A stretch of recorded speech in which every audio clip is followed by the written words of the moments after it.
갈릴리 호수는 호수라고도 하기도 하는데 바다라고 하기도 합니다. 성경에 복음서에 보면 바다라고 부르기도 하고요. 호수. 그러니까 호수긴 한데 바다 같은 호수다. 그래서 풍랑이 일어날 때는 바다같이 메스게 이제 몰아치는 것입니다.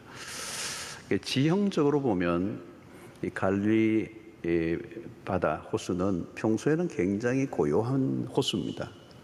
근데 갑자기 한 번씩 돌풍이 몰아치는 겁니다. 폭풍이.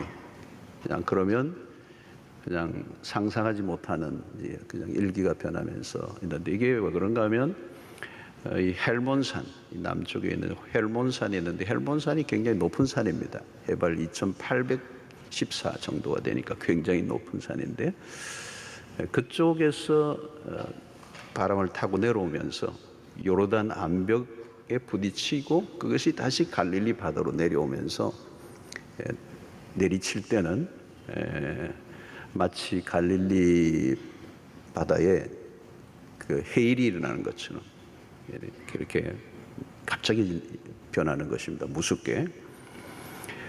오늘 예수님이 제자들과 함께 배를 타고 이제 호수로 건너고 있는데 갑자기 이 광풍이 몰아친 것입니다. 긴급한 상황이죠. 근데 배를 타고 있는 이 제자들은 대부분 다 어부 출신들입니다. 이런 풍랑을 헤쳐본 경험이 있는 사람들이기 때문에 이 광풍을 만날 때 대충 감이 오죠. 그런데 이번에 이 예수님과 함께 타고 있는 이 배에 이 풍랑은 이전에 경험하지 못했던 풍랑인 것 같아요. 통제가 불가능한 상황, 어떻게 할 수 없는 상황에 온 것입니다. 그 풍랑의 사이즈가 큰 것이었습니다. 순식간에 배 안으로 물이 가득 차게 되었다고는 그랬습니다. 가득 차고 또 위태롭게 됐다 그랬죠. 우리는 이 바다를 항해하는 것과 인생이 닮아 있다, 그런 얘기를 많이 합니다. 그건 시가 아니고 현실입니다. 이 바다를 항해하는 것이 우리 인생과 얼마나 닮아 있는가. 특별히 항해를 하다 보면 무슨 일을 만날지 알 수가 없습니다. 소위 말하면 예측 불허라고 하는 것입니다. 예측 불허. 예측 불허라는 말은 뭘까요? 내가 미리 준비해 둘 수가 없는 것입니다. 준비와 상관없이 갑자기 밀려닥치는. 어쩌면 우리의 인생에 불어닥치는 시련도 그렇습니다. 예고 없이 밀고 들어와 우리의 삶을 한순간에 무너뜨려 버립니다. 광풍에 난파를 당하면 이건 대형 사고입니다. 죽는 겁니다. 위기라고 하는 얘기를 우리가 하는데, 위기라는 말은 통제할 수 없는 상황, 우리가 통제할 수 없는 상황에 이르는 것을 우리는 위기, 크라이시스라고 그러죠. 갑자기 암의 선고를 받습니다. 멀쩡하고 건강하고 어제까지도 막 뛰어다니고 운동하고 그랬는데 잘 먹고 잘 살았는데 갑자기 통보가 왔습니다. 건강검진을 하는데 암이다. 모든 것을 한순간에 멈춰버립니다. 그게 광풍이죠. 광풍. 경제적으로 부도의 위기에 맞습니다. 여러분, 돈이 많아도 자금줄이 딱 어딘가 딱 하나 막혀버리면 마치 인체의 동맥경화증 같아요. 딱 막혀버리니까 꼼짝 못하고 무너지더라고요. 돈을 갖고 있어도 이 유통이 안 되면서 한순간에 부도 위기, 파산이 되는 거예요. 이혼의 위기, 아이들의 가출, 가까운 친구로부터의 배신, 광풍들입니다, 이게 다. 그러면 한순간에 웃음꽃이 사라져버리죠. 이 풍랑 한 번에 휩싸이면 그냥 혼란 속에 빠져들어요. 그러면 감정은 급류를 탑니다. 이때 사람들은 두려움의 감정에 휩싸이죠. 아드레날린이 분비되고 심장 박동이 빨라지고 호흡은 거칠어지고 모든 이 온몸의 신경, 근육이 극도의 긴장 상태에 빠집니다. 헤럴드 큐슈너라고 하는 이 랍비가 성경을 연구하면서 성경에는 두려워하지 말라는 권면이 생각보다 많이 나와요. 아브라함에게도 두려워하지 말라, 모세에게도 두려워하지 말라, 선지자들에게 두려워하지 말라. 그것을 보면서 우리 랍비는 하는 말이 11번째 계명에 두려워하지 말라를 넣어야 된다는 거예요. 여러분, 두려움은 이겨내기 어려운 감정입니다. 그래서 우리는 어쩌면 일평생 이 두려움이라는 감정과 싸우면서 살아가는 거예요. 어릴 때부터. 요즘 여러분, 불안과 두려움이 이전보다 훨씬 더 많아졌습니다. 또 코로나를 지나면서 우리는 더 많아졌어. 그래서 정신과의 처방을 받아서 약을 먹고 지내는 사람들이 생각보다 많고 잠을 잘 못 자는 분들이 많아요. 두려움과 공포, 불안, 이것은 현대인의 만성적인 질환이 되어 있습니다. 여러분, 두려움이 오면 내가 마음대로 안 돼요. 내 마음인데 내가 마음대로 안 돼. 힘겹게 싸웠던 것들이 한순간에 허물어질 수 있다는 상황은 굉장히 두려운 것이잖아요.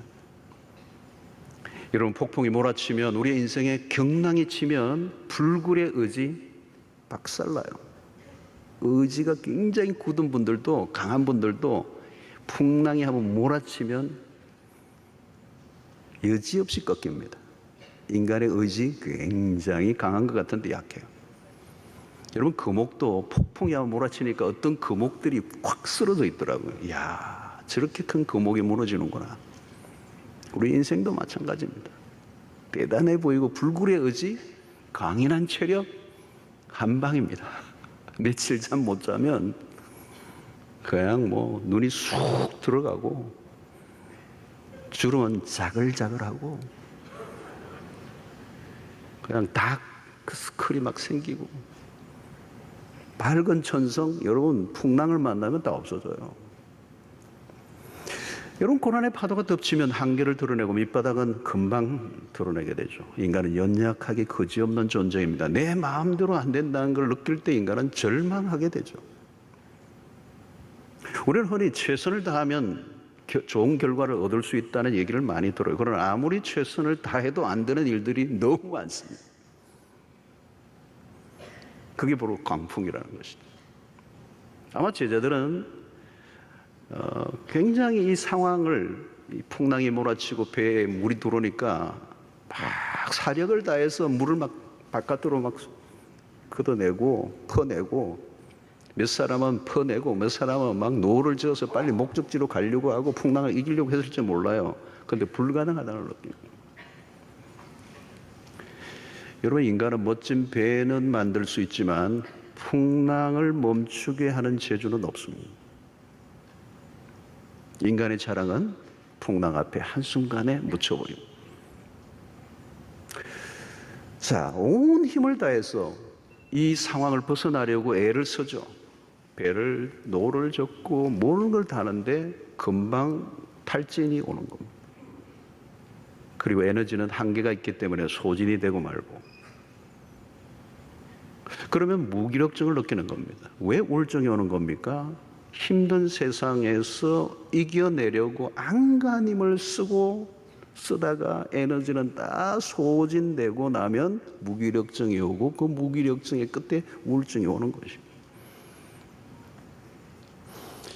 자, 제자들은 매우 불안정한 상황에 있습니다. 몰아치고 있는 광풍 앞에 배는 계속 흔들립니다. 자, 삶이 계속 광풍에서 흔들리면 두 가지 정세가 일어납니다. 하나는 중심을 잃어버립니다. 그리고 중심을 잃으면 어떤 현상이 일어나요? 방향 감각을 잃어버립니다. 여러분, 우리의 인생의 위기는 언제냐? 중심을 잃어버리는 겁니다. 중심. 여러분, 아무리 힘들어도 중심은 잡고 있어야 돼요. 근데 풍랑이 오면 중심을 잃어버립니다. 중심을 잃은 채 있으면 방향 감각을 놓칩니다. 어디에 내가 있는지 알 길이 없어요. 사랑하는 성도 여러분, 풍랑 앞에 인간은 참 작은 존재입니다. 집안이 한순간에 기울 수 있습니다. 한 개인의 인생이 한순간에 무너집니다. 한순간에 감정의 밑바닥을 치고 죽고 싶은 경험을 하기도 합니다. 그래서 진짜 죽기도 해요. 저희 집안만 해도 어린 시절 제가 딱 떠올려 보면 거대한 풍랑이 한 3번 큰 웨이브가 왔어요, 우리 집안에. 그 어린 시절에도 그걸 느꼈어요. 와, 우리 집안, 이제 우리 집안 망하는구나. 어릴 때 그걸 느꼈으니까요. 거대한 풍랑이 밀려오고, 다 죽는구나, 끝이구나, 망하는구나. 저희 집안이 옛날에 좀 잘 살았거든요. 물론 다 옛날에는 잘 살았더라고요. 그리고 또 모르고 그러니까 또 다 실패했더라고요. 그 보니까. 저희 집안도 꽤 나가고 그 동네에서 제일 잘 사는 집안이었는데 완전히 크단 파도가 3번 덮쳐버리니까 이거 망하는 거예요. 제 학창 시절에 늘 그 기억이 나요. 뭐 공납금 제때 낸 적이 없고, 내 칠판에 내 이름 썼어요. 빨리 내라. 옛날에는 그 칠판에 다 이름 썼어요. 빨리 안 내면 선생님들이 광풍은 무서운 것입니다. 23절을 보십시오. 행선할 때에 예수께서 잠이 드셨더니 마침 광풍의 호수로 내리침에 배에 물이 가득하게 되어 위태한지라 그랬습니다. 자, 누가는 이 누가복음을 기록한 누가는 이 누가복음을 쓰면서 광풍이 내리치고 있는 시점을 강조하고 있습니다. 언제 이 광풍이 내리쳤느냐? 앞부분의 얘기예요. 행선할 때 예수께서 잠이 드셨더니 그랬어요. 이게 연관성이 있는 겁니다. 예수님이 잠이 드셨는데 광풍이 들어요. 그래서 24절과 연결해 보면 예수님은 매우 잠을 주무시는 고요한 상태에 있는가 하면 제자들은 혼란 속에 빠져 있습니다. 그러니까 동일한 사건의 대조적인 반응이에요. 이 혼란의 와중에 예수님은 주무시고 계신다. 그리고 주무시는 정도가 아니라 이 경랑을 치고 있는데 주무시니까 이건 그냥 선잠이 아니에요. 깊은 잠이래요. 자, 이 모습은 어떻게 보면 현실의 문제와 무관한 모습처럼 보입니다. 어떻게 이 세상이 이렇게 난리가 났는데 당신은 그렇게 주무시고 계시느냐? 고난이 찾아오면 사람들은 신의 존재에 대한 질문을 던집니다. Where are you? 당신은 어디 계십니까? 내가 이렇게 고난을 당할 때 과연 신은 존재하는가? 아니, 당신은 어디 계시는가? 왜 우리가 이런 고통을 당해야 하는가? 코로나19가 한참일 때 사람들은 이 질문을 했어요. 수많은 사람들이 전염병으로 죽어갈 때 질문합니다. 주여, 우리가 죽게 되었는데 주무시고 계십니까? 수백만 명이 죽어가는데, 이 인류의 팬데믹이 와서 이렇게 죽어가는데 신은 어디에 있는가? 코로나19는 여러분 광풍이었습니다. 개인적으로 광풍을 만난 분도 있을 거예요. 제가 아는 분도 사업을 다 준비를 너무너무 잘해가지고 시작할 준비를 다 투자하고 하고 났는데 그 다음 달에 코로나가 터진 거예요. 모든 것이 다 제로. 개인적으로, 가정적으로, 교회적으로, 국가적으로, 세계적으로. 그래서 우리는 팬데믹이라고 합니다. 수많은 사람들이 죽어가는 상황에서 하나님은 어디에 계십니까?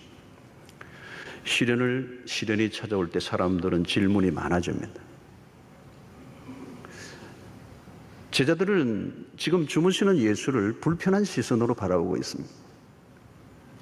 지금은 어때인가? 지금 우리가 죽어가고 있는데. 그래서 이 고난을 당할 때 사람들은 하나님을 의심의 눈초리로 바라봅니다. 기도를 해도 응답이 없어. 시련이 오면 하나님이 개입을 해 주셔서 빨리 이 문제를 해결해 주셔야 되는 거 아닌가? 제자들의 마음은 매우 급해요. 드디어 예수님을 깨웁니다.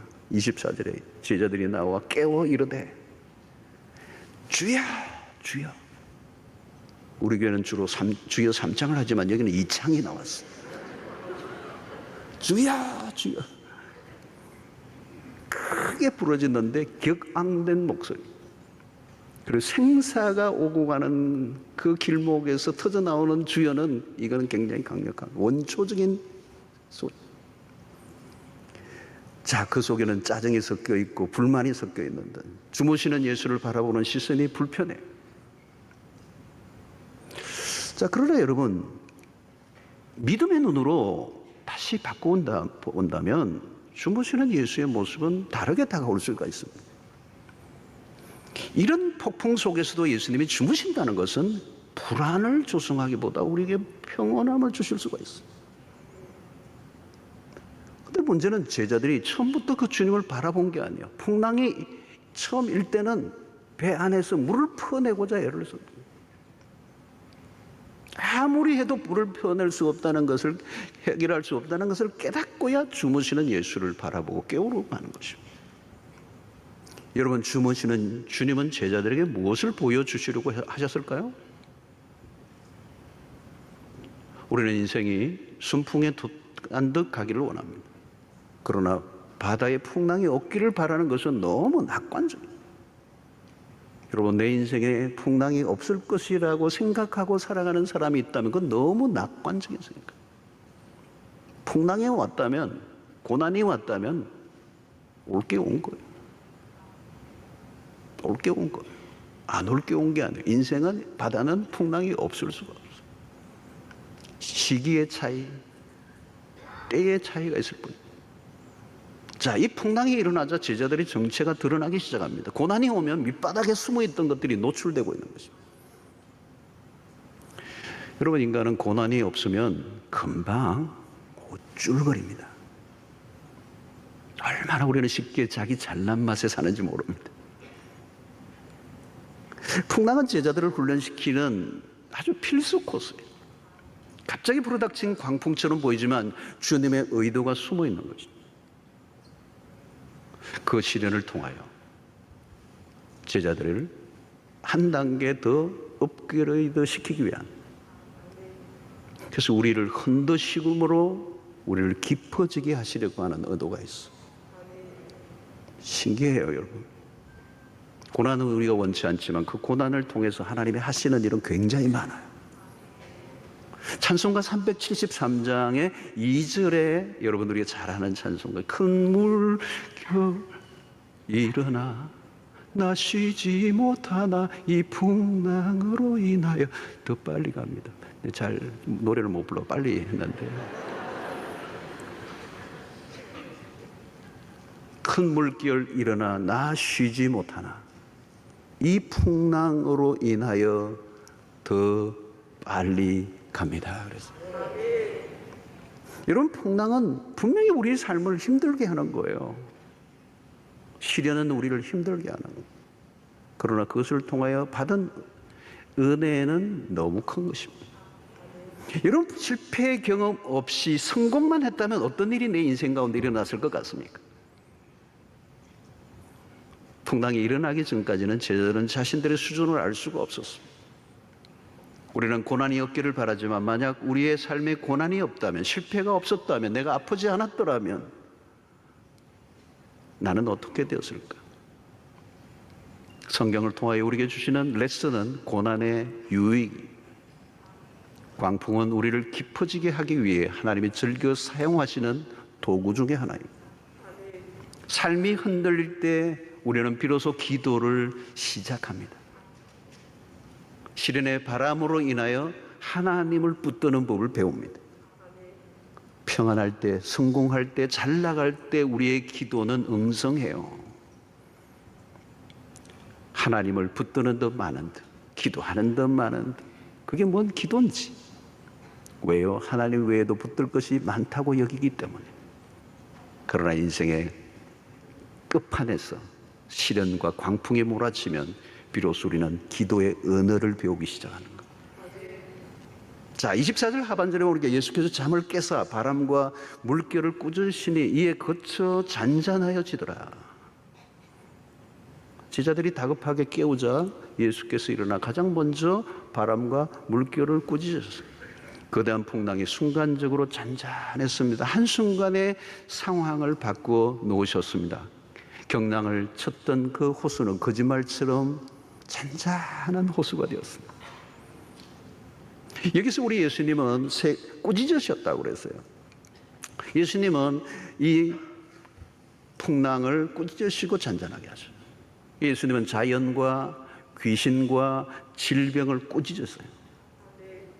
꾸짖는다는 말은 권위의 문제입니다. 그래서 25절 하반절에 그가 누구이기에 바람과 물을 명함에 순종하는가 하더라. 이것은 모든 것이 예수의 권세 아래에 있음을 입증해주고 있습니다. 제자들은 입을 다물지 못하고 그가 누구시기에, 그들은 예수님이 그들과 다른 바 없는 무기력하게 태풍 앞에 무기력하게 주무시는 분으로 오해했습니다. 그러나 그는 완전한 사람이면서 동시에 완전한 하나님이십니다. 피곤하여 그 풍랑 속에서도 잠을 주무실 수밖에 없는 피곤함, 그 육체를 가지신 그리스도, 그러면서 불구하고 바람을 잔잔케 하시는 능력의 하나님, 모든 만물이 그 앞에 순종하는 모습을 통하여 그가 창조주이심을 드러내셨습니다. 여러분, 폭풍이 몰아치는 상황에서 주무신 예수의 의도는 분명합니다. 제자들에게 당신이 누구이신가를 보여주시기를 원하셨습니다. 시련을 통하여 예수를 제대로 알기를 원하셨습니다. 주님은 위기의 순간에 하나님을 배우기를 원하셨습니다. 우리의 인생의 최고의 레슨은 하나님을 알아가는 것입니다. 신학은 책을 통해서보다 삶을 통해서 배우게 됩니다.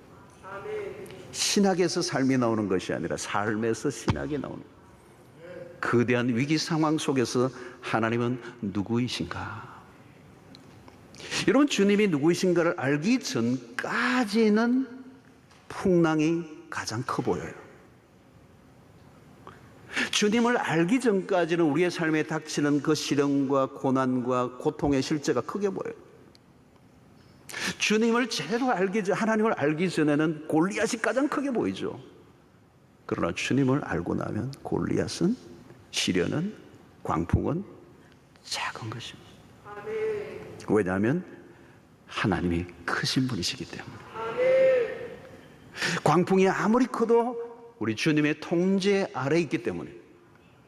여러분, 우리의 위기를 하나님의 위기로 보면 안 돼요. 하나님을 능가하는 위기는 없습니다. 풍랑보다 크신 하나님은 그는 누구이신가? 신앙의 핵심이죠. 지금도 마찬가지죠. 하나님은 과연 오늘 인류의 유일한 구원자가 되시는가? 이에 관한 우리의 믿음의 태도가 오늘 우리의 삶을 바꿔놓는 것입니다. 여러분, 인생의 풍랑을 만날 때 우리의 기도는 한 가지예요. 이 일을 통하여 하나님이 누구이신가를 배우게 해 주십시오라고 합니다. 여러분, 광풍에 예수의 존재가 가려지는 것이 아닙니다. 풍랑이 클수록 주무시는 예수의 존재는 더 돋보이는 것입니다. 주님은 우리의 시련에 무심한 분이 아니에요. 초월자로만 계시는 분이 아니고 우리의 고통에 무관하시고 눈을 감고 계시는 분이 아닙니다. 여러분, 제자들은 광풍이 몰아칠 때 철저히 고립되어 있다고 여겼습니다. 도와줄 리가 아무도 없다고 생각했습니다. 여러분, 시련의 순간에 내 주변에 아무도 없어 나를 도울 수 있는 사람이 없다라고 생각하는 그 순간이 굉장히 위험한 거예요. 그러나 여러분, 오늘 본문을 자세히 보면 주님은 처음부터 그들과 함께 하고 계셨습니다. 여러분, 인생에 흔들릴 때마다 확인하고 확인해야 하는 것은 하나님이 나와 함께 하십니다. 임마누엘. 나와 함께 하시는 주님을 깊이 경험하는 일이 중요합니다. 우리가 사는 날들 동안에 경험할 수 있는 최고의 경험은 하나님이 나와 함께 하신다는 임재의 경험입니다. Presence of God, 하나님의 임재의 경험. 그 임재 안에 머물러 있을 수만 있다면 어떤 광풍도 이길 수 있습니다. 어둠이 빛을 이길 수 없는 것처럼 광풍이 하나님의 임재를 이기지 못합니다. 폭풍보다 더 강력한 하나님의 임재가 나를 에워싸고 있다는 사실을 믿으면 승리할 줄로 믿습니다. 주님이 제자들을 향해 책망하세요. 누가는 풍랑 속의 제자들의 행동에 주목하고 기록하고 있어요. 25절을 보면 제자들에게 이르시되 너희 믿음이 어디 있느냐? 너희 믿음이 어디 있느냐? 여기에는 두 가지 의미가 있어요. 하나는 너희들이 나를 따라다니고 나를 통해서 말씀을 듣고 기적을 해난 것을 계속 보았다면, 그런 레슨을 받았다면 마땅히 믿음이 있어야 되는 거 아니에요? 그 정도로 나와 함께 했다면 이제 믿음이 있어야 되는 거 아니에요? 너희 믿음이 어디 있냐는 거예요. 믿음이라는 게 이럴 때 쓰는 건데 외출 갔느냐 출장 갔느냐. 믿음이 필요할 때 믿음을 차버리는 거예요. 너희들은 나를 더 믿었어야 하는데. 그래서 주님의 말씀은 너희들이 믿음이 어디 있느냐라고 하는 이 질문은 너희들이 믿음을 작동하고 워킹만 한다면 이 상황을 넉넉히 이길 수 있는데 왜 믿음이 어디 갔느냐는 거예요. 여러분, 믿음이란 뭘까요? 여러분, 어떤 상황이라 할지라도 모든 것은 하나님의 통제 아래에 있음을 신뢰하는 것입니다. 여러분, 두려움을 이기는 것은 믿음이에요. 불안과 두려움과 스트레스를 이기는 것은 책을 읽거나 세미나에 참여하거나 무슨 심리 치료를 받는다고 두려움을 극복할 수 있는 것이 아니라 믿음이면 충분한 줄로 믿습니다. 믿음은 센 거예요. 여러분, 믿음은 스트롱한 것입니다. 주님이 그 믿음을 요구하신 너희 믿음이 어디 있느냐? 너희 믿음만 있다면 이 광풍의 상황에서도 이겨낼 수 있다. 믿음이다, 믿음. 여러분, 시련이 오면요, 뭐 인맥 쌓아놓은 돈, 무슨 뭐 커리어 다 소용없어요. 여러분, 광풍이 몰아치는데 배가 지금 뒤집혀지는데 돈이 무슨 소용이 있고 권력이 무슨 소용이 있고 인맥이 무슨 소용이 있어요. 여러분, 가끔 힘들 때 그런 생각이 나요. 어떤 친구가 너 힘들면 전화해, 그런 친구가 있어요. 그 힘들 때 전화했더니, 오래간만에 전화를 했더니 그 친구 하는 말이가, 나도 요즘 힘들어. 나도 요즘 힘들어. 뭘 전화를 해요? 안 되는 건데. 핸드폰에 그렇게 많은 사람들이 이름이 있지만 삶의 광풍을 만나면 전화할 만한 사람이 한 사람도 없어요. 전화해 보세요, 되는 거. 주님은 제자들이 풍랑 속에서 우리의 믿음이 한 단계 올라가기를 원하십니다. 광풍이 사라지는 게 중요한 게 아니라 믿음이 자라야 한다는 거예요. 왜? 광풍은 지나가고 또 오니까. 한 번의 광풍으로 인생이 끝난다면 얼마나 좋겠습니까? 그러나 우리의 인생의 광풍은 끊임없이, 코로나19가 그렇잖아요. 왜 19라고 했을까요, 여러분? 코로나19. 코로나라 하지, 코로나19를 왜 한 겁니까? 2019년에 일어났다는 거예요. 그러면 2025년, 26년 언젠가도 숫자가 붙으면 또 일어날 수 있는 가능성이 있다라고 하는 것을 얘기하는 거죠. 풍랑은 한 번으로 끝나지 않아요. 코로나 바이러스가 한 번으로 끝나지 않는다. 인류의 문명의 팬데믹은 역사 속에 끊임없이 있어. 하나의 광풍이 지나면 또 다른 광풍이 지나고, 이 문제 끝더니 저 문제가 또 일어나고, 인생이 그렇다. 중요한 것은 이 광풍이 지나가는 게 아니라 이 광풍을 통해서 레슨을 해라. 레슨. 그 레슨이 뭐냐? 하나님을 신뢰하는 믿음이 답이고, 그 믿음이 온전해지고, 그 믿음이 제대로 된 믿음으로 작동되고 성장한다면 그 다음에 찾아오는 그 풍랑에서 우리는 파묻히지 않고 그 풍랑에 맞서서 하나님의 하나님 되심을 경험할 수 있는 기회가 된다는 걸 말하는 거예요. 상도 여러분, 코로나19를 지나면서 여러분들은 어떻게 지내셨습니까? 길고 긴 싸움이었습니다. 많은 사람들이 코로나의 광풍에 떠밀려 자초의 위기에 있는 분들이었어요. 가정의 위기에 몰리고 우울증에 그을린 분들이 한두 명이 아니고, 이름도 없이 그냥 죽어간 사람들이 우리 주변에 수없이, 경제적 파탄이 일어나고 가정의 파탄이 일어나고 믿음도 부도가 나고, 나는 무엇을 그동안 의존하고 살았는가? 내 믿음의 수준은 어느 정도인가? 믿을 것을 믿고 살아왔는가? 라고 하는 질문을 우리 자신에게 해 가야 됩니다. 왜? 또 광풍이 어떤 형태로든 우리의 인생에 몰아치기 때문에.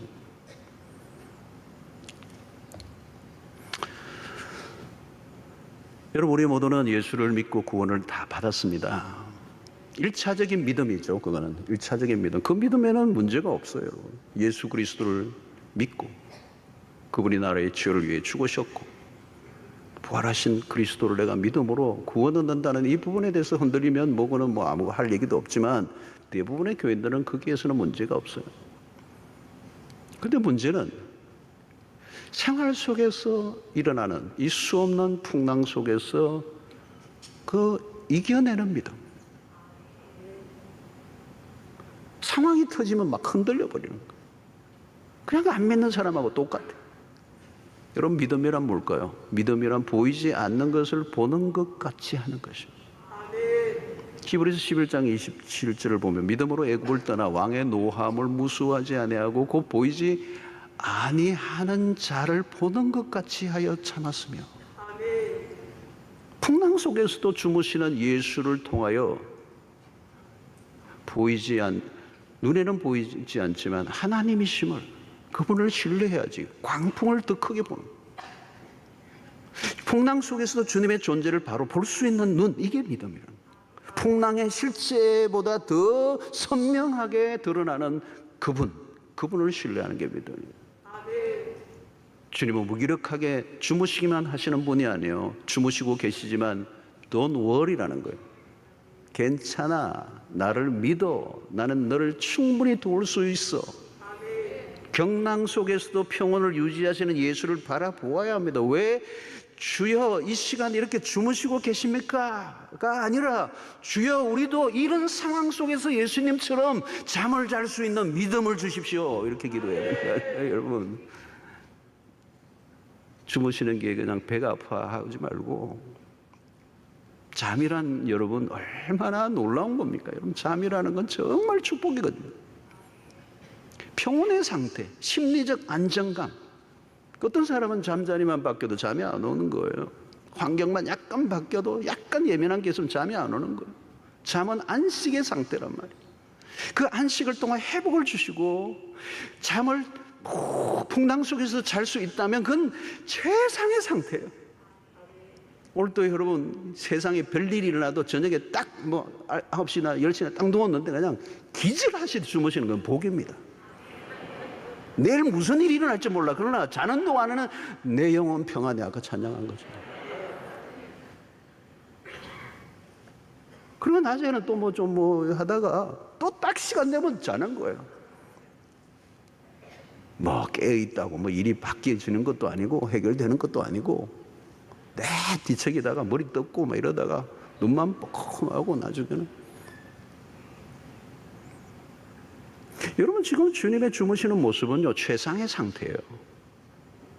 풍랑이 있는데 주무신다. 이거 최상의 상태 아닙니까? 그러니까 이것은 뭐가 가능하냐면 아버지의 품 안에 있을 때만 가능한 거예요.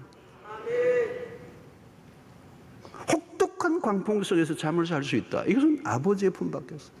여러분, 태풍이 몰아쳐도요 엄마의 품에서 젖을 먹고 있는 아기는요 내 영혼 평안해요.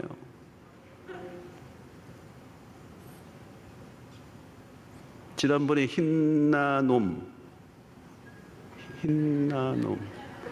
맞아요? 태풍이 막 몰아치는데 여기 저기 요트 경기장으로 막 그냥 뚝으로 그냥 밀고 넘어오는데 와, 바람도 그 새벽에 절정이었거든요. 새벽기도 나오는 시간인데 와, 분위기가 달라요.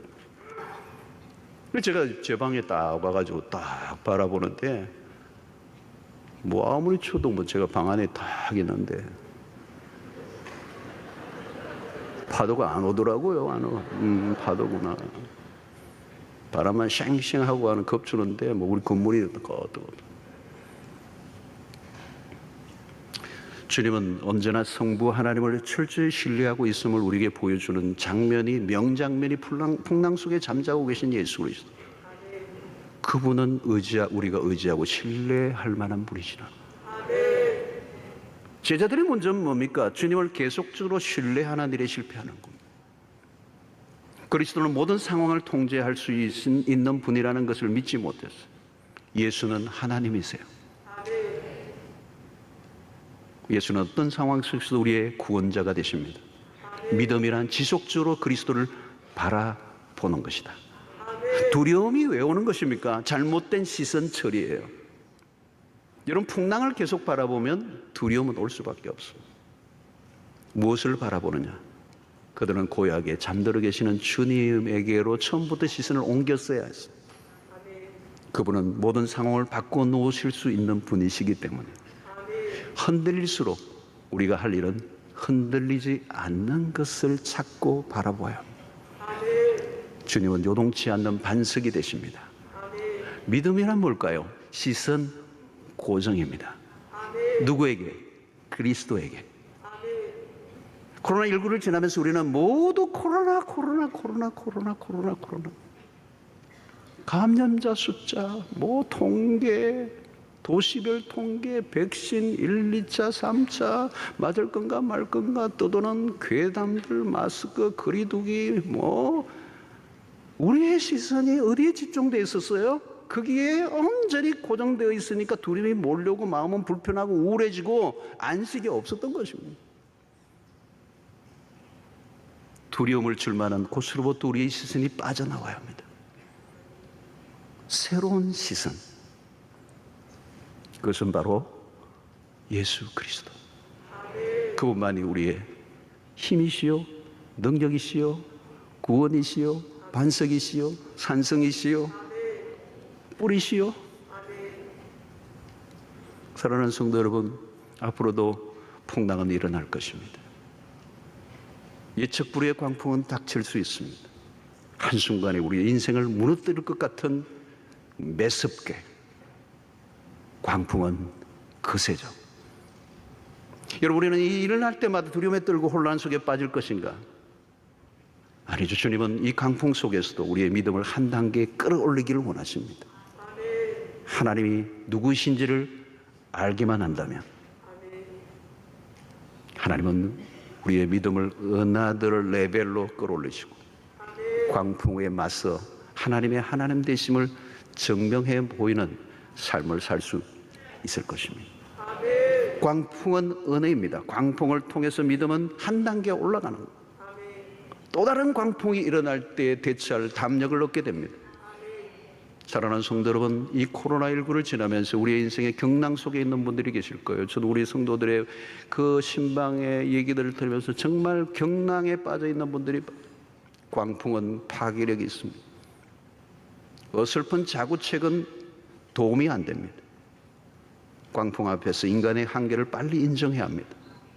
그리고 우리의 지혜나 열심을 멈추고 하나님을 전적으로 바라보아야 합니다. 믿음이 필요합니다. 그냥 믿음이 아니라 강풍보다 더 강력하신 하나님을 전적으로 신뢰하는 믿음. 광풍에 대항마는 믿음이에요. 두려움의 처방도 믿음인 것입니다. 주님은 우리의 믿음을 확인하기를 원하십니다. 거대한 풍랑을 지나면서 우리의 믿음은 어디 있는가? 우리 어느 수준의 믿음을 가지고 있는가? 우리가 풍랑 속에 있을 때 하나님은 멀리 계시지 않고 침묵하시지 않고 함께 하시고 우리를 이기게 하시는 신실하신 그 하나님, 하나님의 하나님 되심을 드러내십니다. 여러분, 모든 것은 하나님이 주도하십니다. 어떤 폭풍이라도 하나님의 손 안에 있습니다. 코로나19도 하나님의 손 안에 있습니다. 하나님의 만물을 통치하신다는 그 말은 하나님이 모든 역사를 책임지신다는 뜻이고, 우리에게 어떤 일이 일어난다 할지라도 하나님은 그것을 사용하셔서 하나님의 뜻을 이루시고 하나님의 영광을 드러내시는 줄로 믿습니다. 이제 우리의 믿음이 필요해요. 이제 코로나 팬데믹을 지나면서 더 믿음으로 비상하는 역사가 여러분들 모두에게 있게 되기를 축원합니다. 여러분, 373장 4절에 이 세상 고락간 주 뜻을 본받고 내 몸이 어느 것 하나에도 의지할 것이 하나도 없을 때 우리가 구해야 될 것은 큰 믿음을 주십시오. 반주 한번 해주시오. 한번 불러봅시다. 이 세상 고락간 주 뜻을 본받고 내 몸이 지었을 때 큰 믿음 한 번 더. 이 세상 고락간 이 세상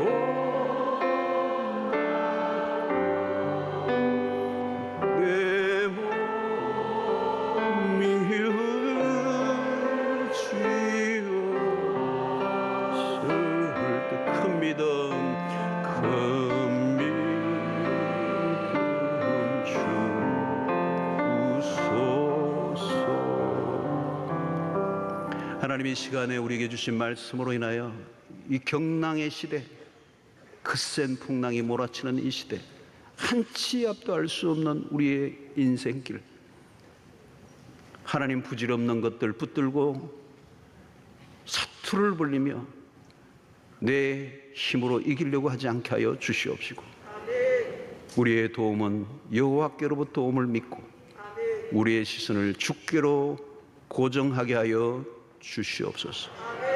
환난 날에 우리의 믿음을 보시기를 원하시는 주님, 너희의 믿음이 어디 있느냐?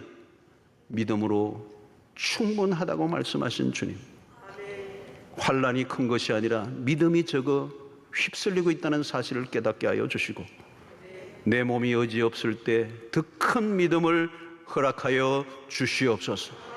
그래서 하나님의 하나님 되심을 경험하며 이 풍랑이 많은 세상 가운데서도 더 빨리 가게 하시는 하나님의 경륜을 깨닫고 그 은혜 아래 살아가는 주의 백성들 되게 주시옵소서.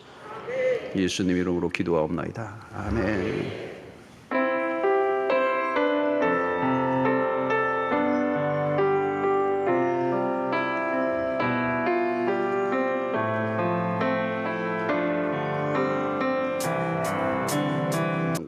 은혜와 성령의 역사하심이 이제 한 주간 동안 그 주님의 그 품 안에서 풍랑 속에서도 시련 속에서도 위기 속에서도 주님만을 신뢰하고 우리의 믿음이 더 한 단계 업그레이드 되어서 어떤 풍랑에서도 맞서 승리하는 주의 백성으로 살기로 결단하고 돌아가는 주의 백성들 머리 위에 지금부터 영원토록 함께 있을지어다.